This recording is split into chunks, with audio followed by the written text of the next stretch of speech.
Okay ជាដំបូងសូមជម្រាបសួរនិងសួស្តីបងប្អូនដែលរៀនភាសាឡើងគ្នាអញ្ចឹងយើងចូលដល់មេរៀនវិជ្ជាករមួយទៀតទាក់ទងមួយ comparatives and superlatives សម្រាប់ level B1 plus ឬក៏ចិត្តចូលឬក៏ចូលដល់ level intermediate ហើយទាក់ទងមួយ comparative និង superlative យើងមានបន្ថែមពាក្យលើនឹងបន្តិចខុសពី level ខាងក្រោមណាអញ្ចឹងយើងដល់ណាយើងមានជា grammar explanation ជាមួយនឹង questions and answers សំណួរចម្លើយការបញ្យល់វិជ្ជាករយើងមានប្រមាណចំណុចដែរត្រូវបញ្យល់នៅក្នុងមេរៀនហ្នឹងចំណុចដំបូងសួរថា what are comparatives and superlatives តើអ្វីទៅជា comparatives អ្វីទៅជា superlative ចឹងយើងមើល comparatives are used to compare two things ចឹង comparative ទៅបានគេប្រើដើម្បីប្រៀបធៀបវត្ថុពីរណាអ្វីពីរយើងប្រៀបធៀបគ្នា example this book is more interesting than that one ចឹងឧទាហរណ៍យើងប្រៀបសភៅពីរសភៅនេះគួរចាប់5ជាសភៅមួយនោះចឹងណាចឹងយើងប្រៀបធៀបរបស់ពីរsuperlatives are used to compare three or more things showing the higher degree ចឹង superlative គឺទៅបានគេប្រើដើម្បីប្រៀបធៀបវត្ថុចាប់ពី3ឡើងទៅណាហើយបង្ហាញពីកម្រិតដែលខ្ពស់បំផុតអញ្ចឹងក្នុងចំណោម3ហ្នឹងមួយណាដែលខ្ពស់បំផុត Okay example this is the most interesting book of all ជានេះគឺជាសភៅដែលគួរចាប់អារម្មណ៍បំផុតក្នុងចំណោមសភៅរាប់រយក្បាលឧទាហរណ៍ណាសភៅនេះមួយគឺគួរចាប់អារម្មណ៍ជាងគេអញ្ចឹងយើងប្រៀបធៀបមួយក្នុងចំណោមច្រើនអូខេអញ្ចឹងវាខុសគ្នាពី comparative អូខេយើងមើល forming comparatives បង្កើតទម្រង់ comparative វិញThere are two main ways to form comparative យើងមានមធ្យោបាយពីរក្នុងការបង្កើត comparative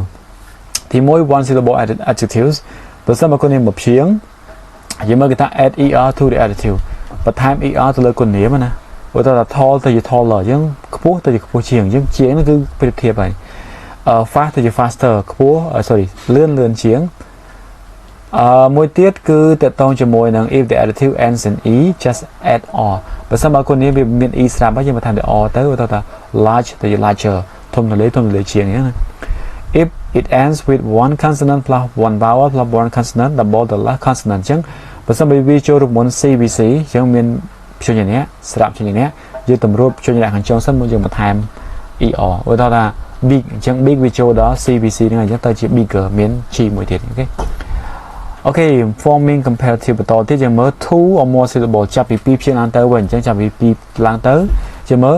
use more plus adjective អញ្ចឹងមាន beautiful ទៅជា more beautiful expensive ទៅជា more expensive ចាប់ពី2ព្យាង្គឡើងទៅ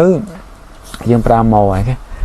ករណីនេះគឺករណីដែលអត់មាន y យើងដូចជាម្លង y មួយគេថាមេរៀនមុនខ្ញុំគិតថាអ្នកនរចេះហើយអញ្ចឹងពេលខ្លះម្លងខ្លះយើងបន្ថែមពេលខ្លះអញ្ចឹងណាOkay irregular forms ទម្រង់ដែលប្រែប្រួលអញ្ចឹងនេះគឺជាពាក្យដែលបន្ថែមនៅក្នុងហ្នឹងយើងមើលពាក្យ good ដដែលទៅជា better ល្អជាងអញ្ចឹងណា better ជា worse comparative ណាទៅជាអាក្រក់ទៅជាអាក្រក់ជាងអញ្ចឹងទៅ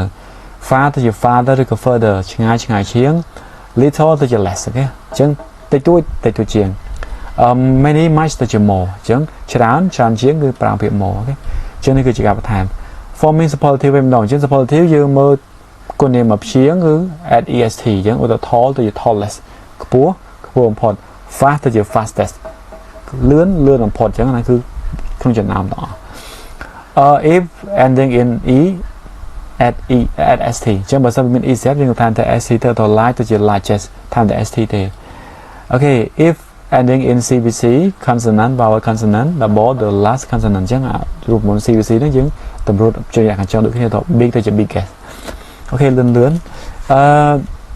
two ឬក៏ more syllable នេះចាប់ពី2ព្យាង្គឡើងទៅយើងមើល use most the most plus adjective អញ្ចឹងទៅ beautiful អញ្ចឹងចាប់ពី2ព្យាង្គឡើងទៅយើងប្រើ the most ហើយស្អាតស្រស់ស្អាតបំផុត the most beautiful expensive ថ្លៃបំផុត the most expensive អូខេគឺបែបហ្នឹង irregular forms ដូចគ្នាមិនដែរគឺ good ទៅជា the best អូខេហើយ bad ទៅជា the worst far ទៅជា the farthest the furthest អូខេហើយ little ទៅជា the leastហើយ many និង might ទៅជា the most អូខេ yeah the most ជាង more ច្រើនហើយ the most ច្រើនបំផុតចឹងទៅអញ្ចឹងវាខុសគ្នាបែបហ្នឹងអូខេយើងមើល grammar structure រូបមន្តជាវេយ្យាករណ៍គេថា compare x structure វាណា comparative គឺ x plus b plus comparative then y អញ្ចឹងយើងយក x ប្រកួតប្រតិជាមួយ y ទៅហើយធម្មតាយើងប្រើមួយ to b ហើយមាន comparative ហើយមានពាក្យ then ទៅមានពាក្យ then នេះជា structure របស់វាឧទាហរណ៍ថា my house is bigger than yours អញ្ចឹងmy house នេះគឺជា h ទេតែពេល h នេះគឺ to be ហ្នឹងហើយតែពេល comparative គឺ bigger ហើយមានពាក្យ then ហើយពាក្យ yours ហ្នឹងគឺ y yours មានថា your house អូខេយើងប្រៀបធៀបបន្ទុកពីរបែបហ្នឹងនេះជារូបមន្តរបស់វា superlative h បូកជាមួយ b plus the plus superlative plus noun នេះទៅអញ្ចឹងឧទាហរណ៍ថា this is the best movie I've ever seen អញ្ចឹងយើងមាន នេះគឺជាហ្នឹងគឺជា to be is យ៉ាងថា the best គឺចូលរូបមន្តរបស់យើង superlative ណាអូខេហើយយើងមាន noun ទីកមូពីអូខេអញ្ចឹងនេះគឺជា structure ទាំងពីររបស់ comparative and superlative ឥឡូវយើងខ្លីៗប៉ុណ្ណឹងជួយដល់សំណួរចម្លើយវិញតោះយើងដោយសារតែមេរៀនធ្លាប់មានពីរបបទៀតមកទេយើងអាចមើលឡើងវិញបានយើងមើលសំណួរយើងមានប្រមាណហើយសំណួរទី1សួរថា what is the difference between comparatives and superlatives តើ comparative និង superlative ខុសគ្នាយ៉ាងម៉េចទី2 how do we form the comparative of one syllable adjectives តើយើងបង្កើត comparative ជាមួយ one syllable adjective ដោយរបៀបណាទី2 what is the rule for adjectives for two or more syllables តើអ្វីទៅគឺជារូបមន្តសម្រាប់គុណនាមជាមួយនឹងចាប់ពី2ព្យាឡើងទៅណាទី3 what happens if the adjective ends in e give an example តើមានអីកើតឡើងបើសិនបើគុណនាមបញ្ចប់ដោយ e ឲ្យឧទាហរណ៍មួយមកទី5 what are the comparative and superlative forms of big តើអ្វីទៅគឺជាទម្រង់ប្រៀបធៀបហើយនឹងថ្នាក់ខ្ពស់បំផុតនៃពាក្យ big អូខេ6 which adjectives are irregular in comparatives and superlatives តើគុណនាមណាខ្លះដែលវាជាគុណនាមដែលប្រែប្រួលសម្រាប់ comparative និង superlatives អូខេឥឡូវយើងឆ្លើយមួយៗទាំងអស់គ្នាសំណួរទី1សួរថា what is the difference between comparatives and superlatives តើ comparative និង superlative ខុសគ្នាយ៉ាងម៉េចចម្លើយគឺ comparatives compare two things while superlatives compare three or more things and show the higher degree ប៉ុណ្ណឹងអញ្ចឹង comparative ហ្នឹងគឺប្រៀបធៀបវត្ថុ2ចំណែក superlative វិញប្រៀបធៀបវត្ថុក្នុងចំណោមចាប់ពី3ឡើងទៅហើយបង្ហាញពីកម្រិតដែលខ្ពស់បំផុតអូខេទី2 how do we form the comparative of one syllable adjectives តើយើងបង្កើត comparative of នៃគុណនាមព្យាង្គដោយរបៀបណាចម្លើយគឺ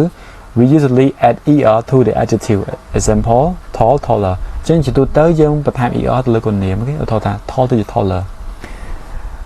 ទី3 what is the rule of for adjectives with two or more syllables តើគុណនាមចាប់ពី2ព្យាង្គទៅណាយើងរួមវាយ៉ាងម៉េចដែរចម្លើយគឺ we use more plus adjective for comparatives and the most plus adjective for superlative អញ្ចឹងសម្រាប់រូបរបស់យើង comparative យើងចាប់ពី2ព្យាង្គឡើងទៅគឺប្រើ more ហើយបូកជាមួយគុណនាមហើយsuperlative យើងប្រើ the most បូកគុណនាមអូខេប៉ុណ្ណឹងទី4 what happens if an adjective ends in e give an example តើមានអីកើតឡើងបើសិនបើគុណនាមបញ្ចប់ដោយ e ណាហើយឲ្យឧទាហរណ៍មួយមកចម្លើយគឺ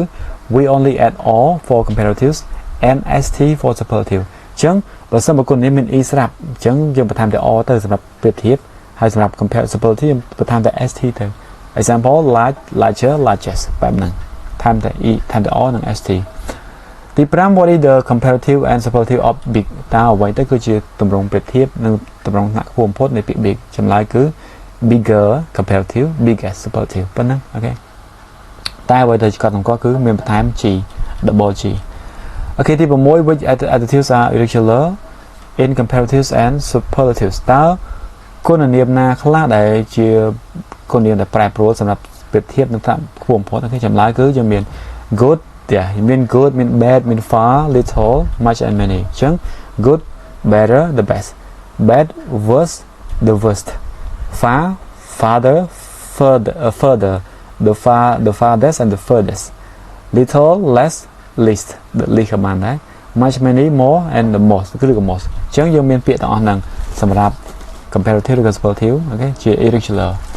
អូខេសរុបមកវិញយើងមានតែ6សំណួរទេដើម្បីសួរឆ្លើយទៅតាមមួយ comparative and superlative ដោយសារតែមេរៀនយើងធ្លាប់រៀនពីរបបទៀតថា B1 ឬក៏របបមុននឹងហើយអញ្ចឹងបានខ្ញុំសូមបញ្ចូលលឿនហើយអាចថាបន្ថែមពាក្យខ្លះដើម្បីជាការរៀនបន្ថែមនៅក្នុងមេរៀនហ្នឹងអញ្ចឹងមេរៀនរបស់យើងការបញ្ចូលសូមចម្លើយមានប៉ុណ្្នឹងទេអរគុណច្រើនជួបគ្នានៅមេរៀនក្រោយផ្សេងទៀត Thank you